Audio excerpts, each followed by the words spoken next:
If you can't fly, then run. If you can't run, then walk. If you can't walk, then crawl. But whatever you do, you have to keep moving forward.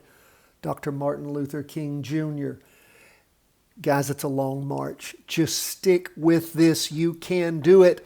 And it's fun each and every day, pitting yourself against millions of people across the globe, against computer system market forces, you name it.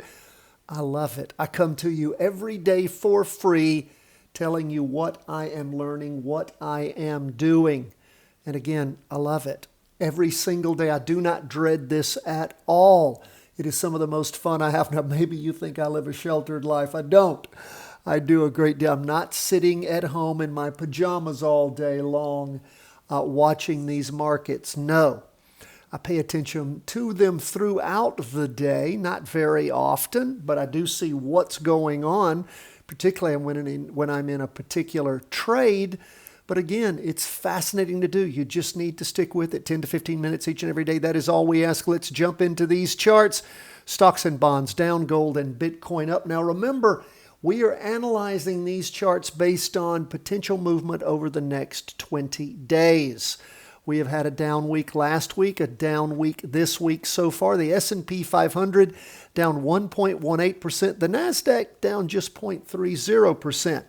Of course, we had things topping off for several weeks and then rolling over. And again, there's been news that has been driving this. You look at the 2-day chart and just a series of 4 marching down candles. We can see on the half day, we had a pop up there on the half day chart on Monday morning and then rolling over, rolling down Monday afternoon, rolling down Tuesday morning, and not quite as low in the afternoon. But as we look at where things are for our 20-day forecast. So what does that mean? What's 20 days?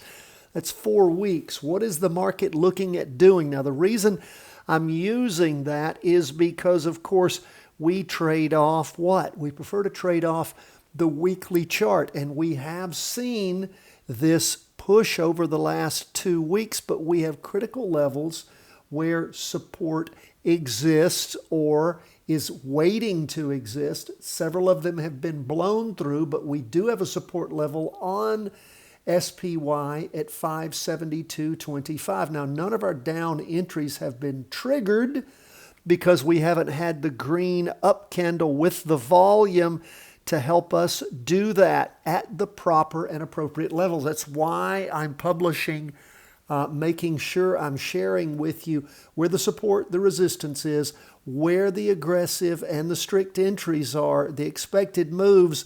And also, we're providing you with the back check accuracy.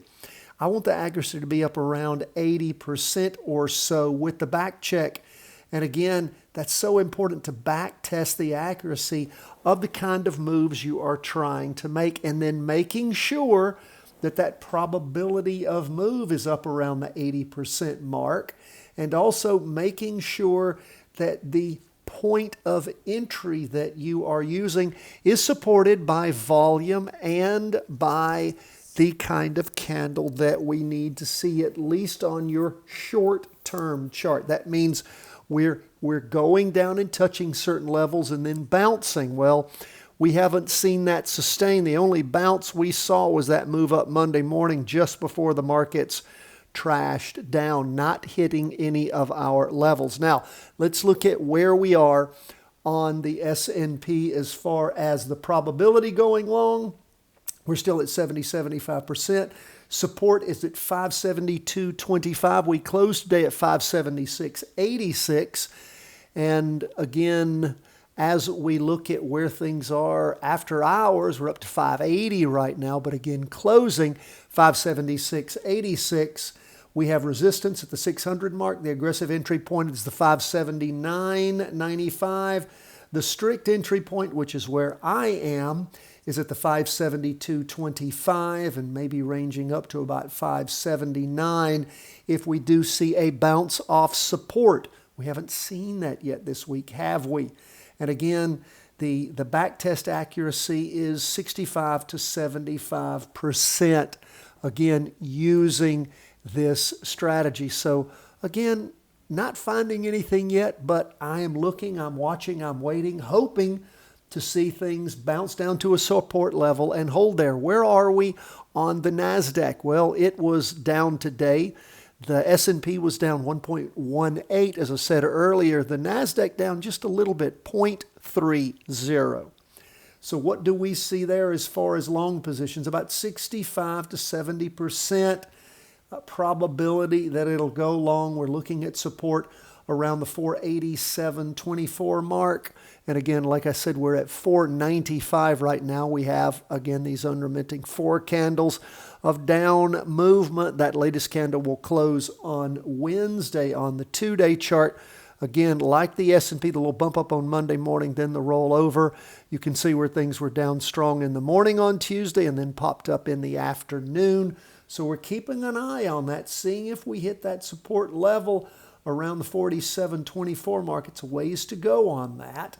The aggressive entry point is actually a little higher than where we are right now. The strict entry point is around the 487 to the 498 mark. And again, the back test on this shows about a 60 to 70% accuracy on the back check. So I'm not jumping at the bit to enter a trade here, but I am watching and seeing. I'm paying close attention to those support levels and seeing if I see a candle to back that up and the volume, and if things are holding there and things bottom out and start to take off. Remember, we've been in this long-term uptrend. We've had some bad news. Don't know that it's a long-term downtrend coming, but we haven't broken those barriers and those support levels that flip us over at this point. What do we see going on with 20-year U.S. government bonds? They were our biggest downer today, 1.23%. Now, again, you can definitely see that things have been bouncing up. The high last week was 92.48. This week, 92.79. So it has hit a bit of a higher high. The volume's okay. Just 2 days in, we're not far away from average volume, but we had lots and lots of volume last week too. See on the 2-day chart, not hit the high of the prior 2-day candle. You can see where things were doji in the morning, then rolled over in the afternoon on the half day. So we will keep an eye. Like I said, let's see, we are about 70-75% probability long. Support is at 89.58. Resistance is at 92.79. So you got to punch through that to go higher. Our aggressive entry point is just a little bit lower than where we are now at 91.07. Strict entry is at 89.58, means holding up there at that support level. And again, seeing it start to juice up and take off. What is the back test accuracy on this one? About a 70 to 75%. Now, as we move to gold, this is the one, again, up for the day, 0.87%. Looks like Bitcoin just barely beat it out by 0.03%. But as we look at gold, 75 to 80% long. Those are good. I always like the 80 mark. Support is at 265.07. Resistance is at 269.40. We closed at 269.06.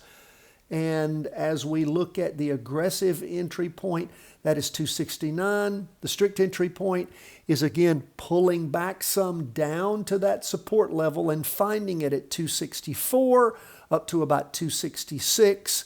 And again, you'll like this number, 75 to 80% back test accuracy.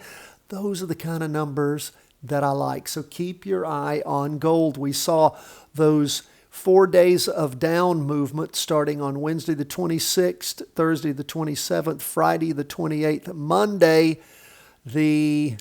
Monday was I can't even keep my 3rd. So those were those 2 down candles, and then of course the Tuesday candle up. We can actually see the up movement. We see Monday and we see Tuesday where things moved down through Friday, and then started moving up. So that is where we are on gold. That is the one that is the most keen for us to pay attention to. But again, look at those support levels. See if indeed, after these long-term trends, some of those support levels hold. And if we see bounce-offs, then of course that gives us an opportunity to go long. And again, remember, these are 20-day charts that we are looking at. We're looking at tracking the movement over the next 20 days. I've switched over from those shorter term charts. I was getting pushback from you guys that, hey, these charts are too short. We don't want this shorter chart. We want a longer chart. I'm happy to do that. I'm here to help. And I'm interested always in your feedback. Lastly, let's take a look at HODL. HODL is, of course, the Bitcoin ETF. We see the long on it's about 60 to 65%. We can see for weeks it's been going down. There are some levels of support. This latest one is at the 2304 mark. We're currently at 2456. You can see where things on the half-day chart have hung around at that area, going all the way back to Wednesday, the 26th of February. You can see on the weekly chart where things again had moved down to that 23 level. See it on the 2-day chart. Again, these things, these levels of where prices have gone to and hung out are what we are looking for. Those are potential levels of support. It's how you find them. The resistance is at 2637. Aggressive entry point is at 2477. That's a little higher than where we are now. Strict entry level is, of course, moving down to that 23 mark and holding, and then springing up off of it with energy, that is with volume and with green candles. And that is the strict entries around the $23 to about the 22. So 20, right at the 23 mark. That is the strict entry level. And that's usually going to be, it's where there's the support and you see the bouncing off. Now again, 60 to 65% is our back test accuracy. So as we look through the charts, where do we see the most backup on the 20-day movement? We would see it long on gold. Next to that would be long on bonds. And then it's sort of a toss-up. Well, no, I guess it would next be the S&P 500, then the NASDAQ 100, then last Bitcoin. So again, we have those pullbacks underway. So that is where we are. We shall see as the week progresses if we see some bottoming of stocks and again consolidation and bounces off, that we can go long again, or maybe things will just keep trashing down. We'll blow through the support levels and we'll go into a real bullish feeling. But again, I want to capture that bounce back if indeed we do have it. Hey, my friends, I always love you being with us. Always love to hear from you. If you appreciate what we do here, you can always support us at chartingwealth.com. You can become a Patreon member. You can follow the link there at the website. The minute you do, you will get what? You'll get my book, The Three-Wave Trading Advantage, my latest book. It's an ebook, comes to you immediately with that membership at any of the 3 levels of support. And also you get the 3-part series, Options Made Simple, the Charting Wealth Way. You want to know something about options, how to start practice trading them tomorrow? Well, spend your evening going through those 3 videos. It's fun. It's exciting. Got nothing but compliments about them. I think it will help educate you and get you on your way. God bless, my friends. All the best from Charting Wealth.